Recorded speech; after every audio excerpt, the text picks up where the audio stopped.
Hello， 这次我们来看北海道滑雪胜地二世谷全山联盟4大雪场花园、比罗夫、二世谷村、安努普利他们的74条雪道与相关缆车。上一季我第一次来到了二世谷，也制作了这部影片，让大家快速了解二世谷的特色、位置、分区与雪场外的部分。有需要这部分资讯的人，可以点右上角或是说明栏去看看哦。不过在那部影片中还缺了一大项，就是雪场本身的介绍，特别是雪道与缆车的细节。所以这一季我选择透过独旅在2月底2访二世谷，让我有更多时间也遇到更好的天气，好好地尽力滑过每条雪道并记录下来。这次总共分成3部影片，目的是希望帮助你在计划二世谷滑雪行程时，能更清楚地选择适合自己的雪场，安排滑雪路线，找到你最想要挑战的雪道与缆车。无论你是初学者还是进阶的挑战者，都能从中获得有用的资讯。接下来我会分享每条雪道与相关缆车的详细导览，以及我的体验心得。如果你对二世谷的滑雪之旅感兴趣，那就看下去吧。嗨，大家好，我是Leo。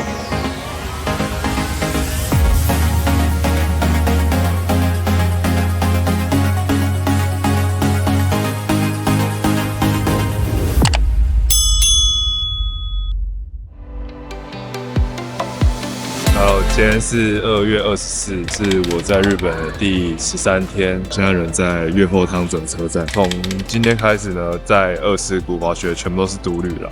2天我有找教练，2天自己滑，2天是通勤，就是现在要去二世谷。3月1号回东京滑25、26、27、28 4天。现在在等8点11的新干线到新系机场，飞机是11点20，预计12点半到新千岁机场，2点半的公车到希拉库，傍晚前会到希拉库，希望有时间去给我的板子打蜡了。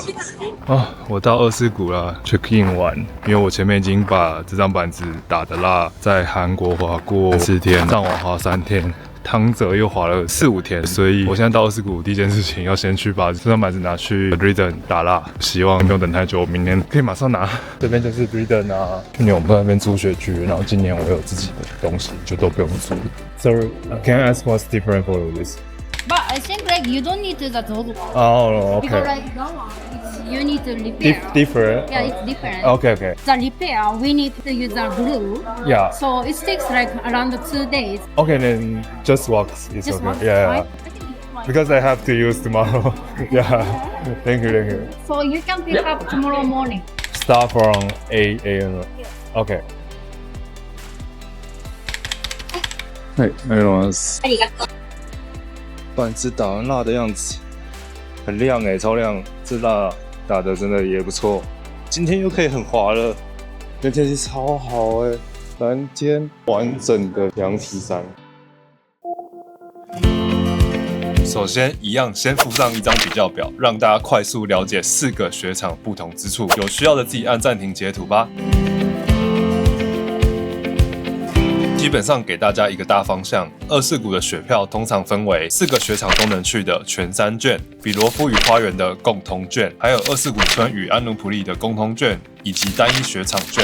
因此，考量相对位置还有雪票的类型，我会先在第1集、第2集分别提花园与比罗夫，二世谷村与安努普利我会在第3集一并呈现。那细节还有分成全日、小时、点数、夜间券等等的，这边我会附上各雪场雪票的价格连结在说明栏中，这边就不细谈了。今天带大家去看花园跟希拉夫的雪道，我现在是在 Family 雪道这里有一个 S Family 的4人缆车，就住在这个旁边，所以我都会以这边当做起始点出发。二世谷这4个雪场真的太大了，我没办法像之前那样每一条都滑给大家看，我只能用有限的时间内就拍4个雪场，一天等于拍2个。那我今天拍花园跟希拉夫，明天的话因为天气好，我会去安努普利跟 Village 那边，但听说 Village 的绿线超级平，所以只是拍给大家看，但我尽量不滑。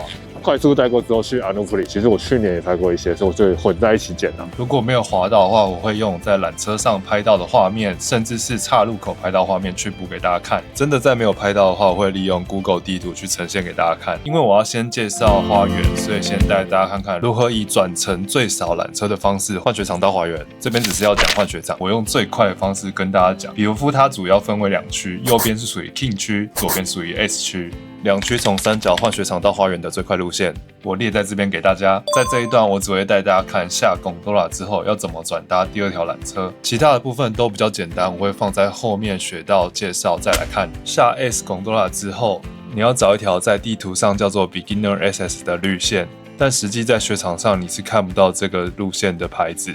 只有 Green 这条绿线的指示牌哦，所以你就是照着这个指示牌走下去，记得靠左边一点才是绿线，右边直接切下去是未压雪的区域。划过这一小段绿线连通道之后，你会到达一个非常复杂的岔路口，也可以看到好几栋建筑。那我们滑到这个地方之后，要往上走，看到这栋建筑物就是 King Gondola 下缆车的地方。你可以看到这边有人往下滑，到那边之后跟 King 区换雪场的路线就是一样的。所以接下来我直接跳到 King Gondola 下缆车之后的地方。下 Kings Gondola 之后，一出来又可以看到刚刚那个很复杂的路口。下楼梯之后，稍微斜对面的地方就可以看到我们要去的 Swinging Monkey。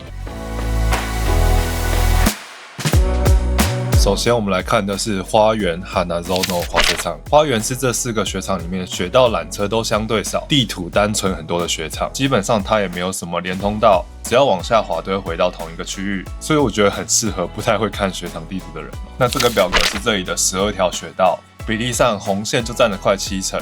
这里有4条缆车，所以会把这些雪道分成4组去做介绍。在进入雪道介绍前，我想先回应一下大家常常在影片下方留言问我的问题。每次我分享这一系列雪场影片时，总有人问我，你是怎么在影片里加上滑行数据的？像是滑行速度、轨迹、海拔、距离等等，这些数据看起来真的很酷。其实这些数据不仅仅是为了酷炫的画面效果，对我来说，它更是一种能够详细记录滑雪过程的方式。每次滑完雪回到家，看到这些数据，我仿佛又能回到当时滑行的瞬间，感受滑过每一条雪道时的心情，加深那难忘的回忆。这次刚好在花园雪场等等要介绍的第一条绿线上，因为坡度适中又宽敞，我利用 Insta360 全景相机，特地测试了3种方式来拍摄并记录滑行数据，并分析它们的优缺点，希望能帮助到你，也能让你在滑雪的影片中多一点专属的故事感。等一下就是滑前面这一条同样的路线，测试3次给大家看差别在哪里。先大概跟大家讲一下连接的方式。如果用手机的话，一样就是先把 Insta360 打开之后，手机就是连接这个 Insta360 的 APP 之后，打开 WiFi， 然后连接相机，然后按拍摄模式之后，右上角这个GPS 记得要打开，然后手机的 GPS 也要打开，不然你就算开这边它吃不到 GPS 也没有用。等一下上去之后，我就会用这个直接开始录影，这样子手机的 GPS 就会吃到相机里面。这边是实际搭配起来呈现出来的片段。优点的话，手机几乎是每个人都会随身携带的装置，不需要额外购买配件，入门门槛低。但是缺点呢，手机的 GPS 精准度可能会受讯号影响，加上另外要一直开着 APP 连接相机，连线上可能会遇到比较多的状况，而且非常耗手机的电量。我自己手机会专注用在其他用途上，所以这种方式对我来说并不是很方便。那360他们自己家的遥控器，像 X4 就是配这台新的有萤幕的 GPS 遥控器，它新的这台比旧的之前 X3 我在用的那一台遥控器省电很多，而且还有画面可以看。对，它会一开机就会自己启动相机，然后因为相机我已经启动了，所以它就不用启动，它等下就自己连。其实不管手机遥控器还是手表，你都要等它 GPS 真的有连到之后再来开始拍摄。确定它 GPS 有连到，像这个右上角就是有连到，它如果还在闪，就是还没连到，那我就可以从这边拍摄，这样就是可以看到这样很方便。那你如果想要轻便一点的选项呢 ，X3 我觉得还是很不错的，其实已经很够用了。然后 GPS 它现在连到了，大家看一下，明显刚刚X4我用那款新的遥控器，连 GPS 速度就比这支快很多。但这支缺点就是你没办法看到它的拍摄画面啊。假如像我这支等一下放在头上拍摄的话，基本的遥控功能还有 GPS 功能都有了。那我上去一并设给大家看。这边是搭配起来实际呈现的片段。左边我会放 X4 和新款的 GPS 遥控器，右边是 X3 和旧款的 GPS 遥控器，大家可以比较一下。优点的呢 ，GPS 遥控器的精准度很高，特别是在滑雪这种高速运动中，数据的稳定性和准确性表现更好，而且最重要的是不吃其他设备的电量。可以当遥控器使用。新款的又有预览画面，当你放在一些不好操作的地方时非常好用。所以新款这一季我用下来，它是真的电力非常够，续航力很出色，是我个人目前最推荐的方式。那它的缺点呢，就是需要额外购买配件，但我觉得这是很值得的投资。手表的连接方式一样，先打开相机之后，不管你是哪一只啦，你如果有装那个 Insta 360的 APP 在手表里面，像我这个是这个，然后这是我事前装好，然后它就已经连到了。开始录影，对，就开始录了。照理来说，这样子它就会吃手表的数据。这边是搭配出来的画面。我当下使用的 Garmin 手表并没有成功记录到 GPS 数据，不过我有看到其他人使用 Apple Watch 是可以成功记录的，所以这个方法还是可行。但我就没办法跟大家分享太细的心得，只觉得光要在手表的小小画面中确认是否能安装 APP， 该软体是否支援 GPS 记录，连线是否成功等等，这些细节都不是很方便，对我来说操作起来不够直觉，所以我个人也不推荐这个方式。以上就是我针对3种方式的测试与分析，我会总结在画面上，希望能帮助到正在考虑如何记录滑行数据的你。如果你看完对全景相机 X3 或 X4 或是刚刚提到的 GPS 遥控器有兴趣的话，这些设备真的都能有效记录你的滑雪过程，让每一次滑行都变得更加难忘。可以参考我在影片下方说明栏的连结或是优惠码，还会有额外的赠品哦。这些都是我一直在使用的设备，希望也能够帮助到你。回到花园雪道的介绍，第一条我们要来看的是花园的 Symphony Gondola。这边上去之后可以滑到2条雪道，一条是绿线，一条是红线。这个 Gondola 比较特别一点哦，它有中继站，中间下来就是只能滑绿线。下缆车之后，我们要滑这条绿线 Juicy Fruit。我觉得它是这4个雪场里面最适合完全零的新手可以来的地方，因为它又宽又直，而且坡度又很平均，不会有突然陡、突然缓或是斜一边的问题。长度有800公尺，搭Gondola只要3分半就可以到，可以节省很多搭缆车时间，做快速的重复练习。因为是Gondola，也没有下缆车困难的问题。总之，以上这些就是超适合零经验的新手来。硬要讲一点要注意的，就是在刚下缆车靠右手边的地方，会有一条从上面下来的红线，只有这边要稍微注意一下，有人会冲下来。接着我们继续搭同一条Gondola到达顶部，来看一条叫做 Collis Folly 的红线。以红线来说，这条雪道本身我觉得没有什么特别的，而且又很短，但跟刚刚的绿线一样，它非常宽敞。我自己觉得它比较特别的地方是，它的左手边都是公园，而且是这4个雪场唯一晚上有开放的公园，所以如果是晚上要来玩 Park， 就可以选择这条雪道。那另外一点要注意的是，这里会看到一个黑线下来的交汇处，那因为这条黑线我没有滑到，所以底部就从这边先展示给大家看了。后面我讲它的时候，就只会给大家看顶部。一路下去之后，左手边还是公园，一直看到刚刚的中继站，这条红线就结束了。接着回到山脚，我们来看花园的1号缆车。这里到达顶部之后，有4条红线，1条黑线可以去滑。下缆车之后左转，我们来滑一条叫做 Silver Dream 的红线。这条虽然是红线，地图上看起来也蛮直的，虽然它画的稍微弯弯的，可是给大家看 Google 的3D 地图，其实它是一个 M 字形的弯，所以它的坡度是非常不平均的，有时候很缓，有时候又稍微陡一点。这条雪道是这4个雪场第2长的雪道，我个人没有很喜欢，因为它平的地方真的太平，有时候你单板没有速度，甚至会有点滑不过去。但它平的地方没有到很长啦，勉强还可以接受，不像 Hilaf 或是 Village 有几条雪道平的地方真的长到很夸张，所以如果你是可以滑红线的人，我是建议你斟酌来这边啦。那在上一季的时候，过了 M 字形的弯末之后，进到岔路之前，会看到一个藏在树林中的铃铛。哇，我行吗？加油，不要撞到。好，我去了。我继续往下滑。这个我不知道是不是每一年都有的，如果有去玩一下，蛮好玩的。里面的树林也没有太难，就稍微切进去再出来这样子。那一路往下滑之后，我们会看到这里交汇是 Hanazono Park 这条红线下来的地方。再一路往下，我们就会又回到了山脚，后面也蛮平的。但是在这一段的左手边又会有一个公园，这里的跳台相对来说都没有那么高。像我这种比较不敢跳，公园的超级菜鸟都还可以滑过去稍微玩一下。一路下去，我们又回到山脚了。这次下花园的1号缆车之后，我们右转，我们要先划过一条叫做 Seizuroku 的红线，它是一个非常短的学道。我们看到第一个交汇是红线 Crystal Garden 下来的地方，从这边开始往下滑是另外一条叫做 Stairway to Heaven 的红线。那过了这个告示牌之后，会看到第一个岔路口，画面的左手边是花园唯一一条黑线。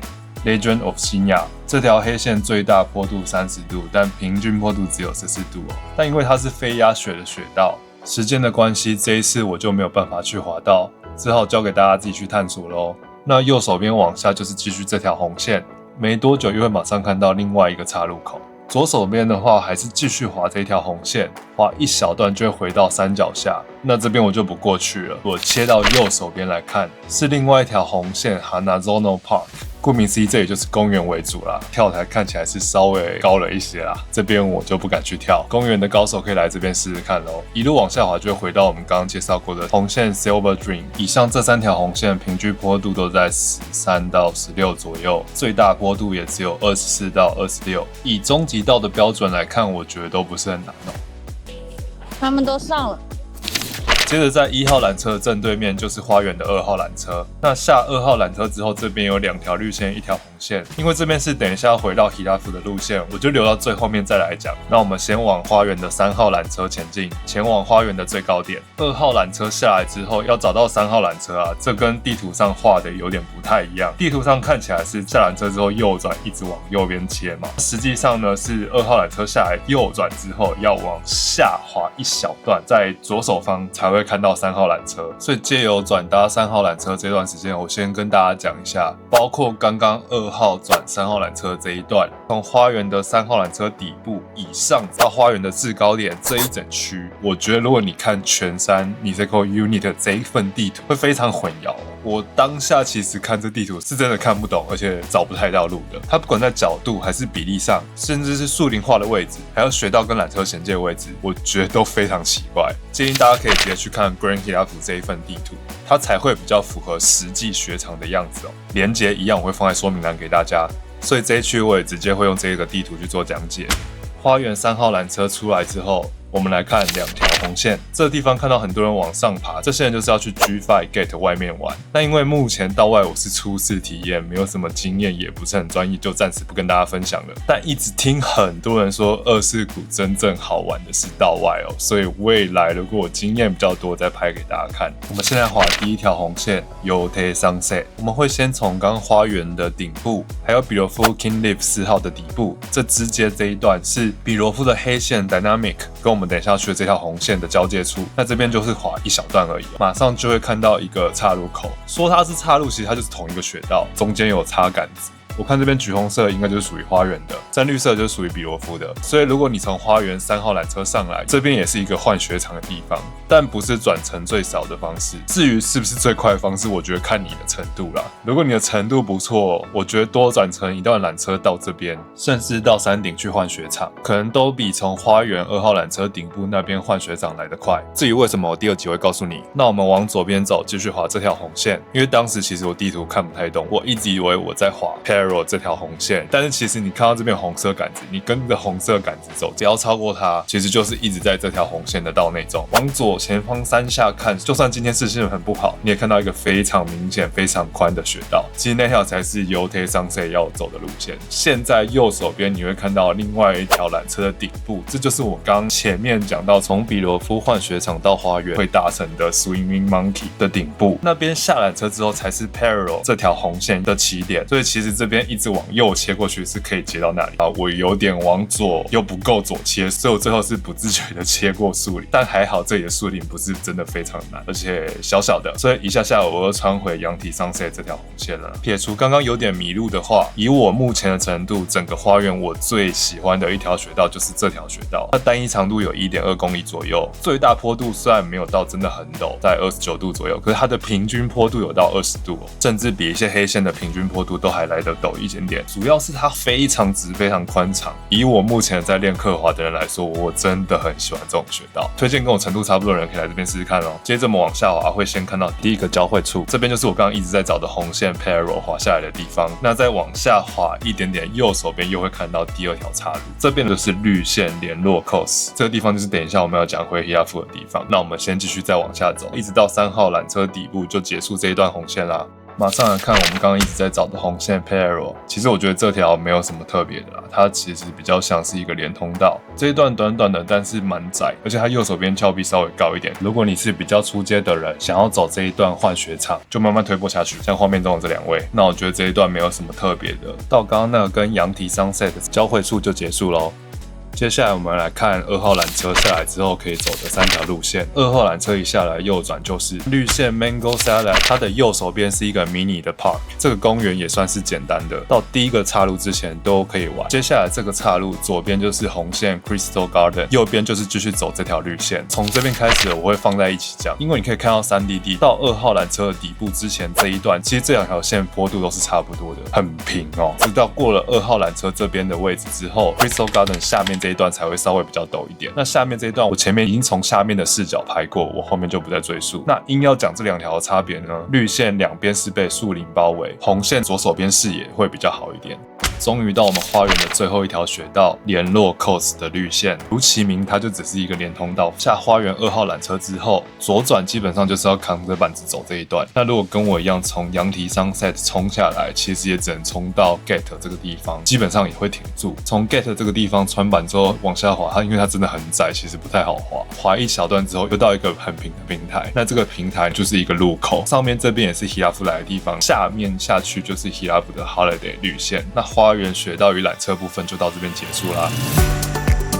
花园的路线，我努力把它拍完，没有每一条都滑到，但是尽量都有拍到给大家看。蘑菇我比较不敢滑的，就只能从远处补送给大家看。我自己觉得花园比较宽敞，比较简单，但后面真的有点平到速度很慢，那边真的比较适合初学者，又宽又平又直，没有太多的连通道，几乎是没有。但是花园回来Hilaf的那条绿线，那个有够平，单板基本上都冲不过去，要拖板走，太长的那一段很累。大家如果还有任何疑问，一样可以在底下留言告诉我，然后我会尽量回答大家的。如果这些资讯对你有帮助的话，请订阅、按赞、加分享。你这口介绍完之后，还有其他影片，大家再继续关注，记得开启小铃铛，你才不会错过未来的新影片。好，大家下次再见，拜拜。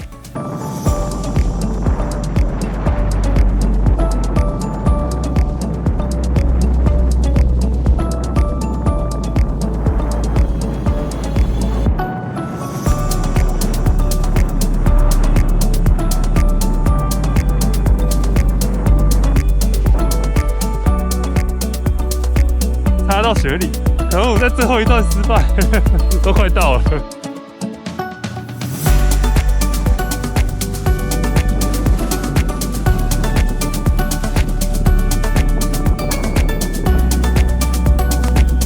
哇！